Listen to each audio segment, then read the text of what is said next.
صحيحة مشروع قيمي سودانيا كوي 8 مليون يورو oo lagu taageerayo dawladda Jubbaland dhinacyada waxbarashada dhalinyarada shaqo abuurista iyo adkeysiga abaaraha afartaas dhinac lagu taageerayo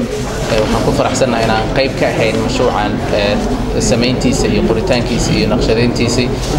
aanan hadda ku soo siinay dawladda Jubbaland inay iyaduna markaas la socoto hay'adaha fulinaya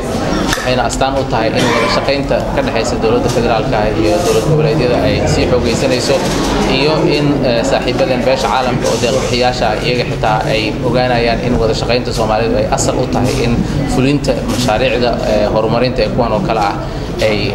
hirgalaan oo ay guuleystaan inay asal u tahay waxaan aad iyo aad u bogaadinaynaa maamulka Jubbaland oo runtii muujiyay muddada yar ee uu jiray in wax la taaban karo laga qabtay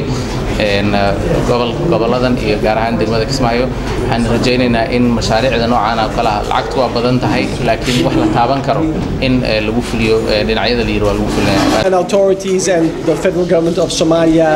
to discuss our comprehensive development support to Jubbaland. We will be having a wide range of discussions on the priorities of Jubbaland together with the federal government, which range from agriculture and resilience. We have just signed today an 11 million euro program for Jubbaland in the area of resilience, to education, to stabilization, youth and employment activities. The intention is to move beyond humanitarian aid and to engage in core development priorities in line also with مشروعاً سيدا وزير كشاقي كوبا حيث الميزانية دا كوبي 12 مليون دولار والله تلقى يورو إن لغو مشغوليو ونرشي لسوعريو وارمي برشادة لغاشقاي ودنيانا دي شغال لغو أبورو وودن كدب لغو سوا ميزانية بغن وحانا رجيني إن شاء الله إنه سيدا عي تحيو في الدون تهديل عين هذا المدوغ يروى أنا ما العلينا يا إنه مشروع عين تعلق كود يقان وما Jubbaland وحلوغي قوانيو يلا إن شاء الله كوضا هذا لي هذا تان قول كتشبالا واسين كويكي قول كجدو ما مش كيسان سيغان استاسو كان مشروع عشان تشيريو ديك تشبالا دحانا إن شاء الله وقت لو مركي لحالي برامج كاسو كلا وسيغان قيلي دون هذا وشيس وأنا أقول مهل دولة فدرالك وحنقول مهل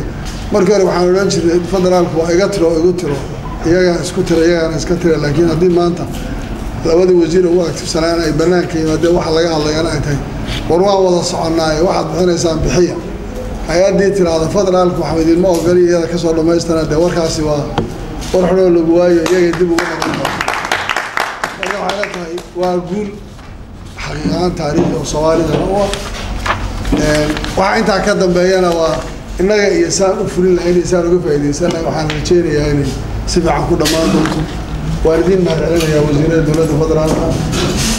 waan ma celinayaa wakiilka midowga Yurub iyo saaxiibadii aad baad u mahadsantihiin soo dhawaada salaam alaykum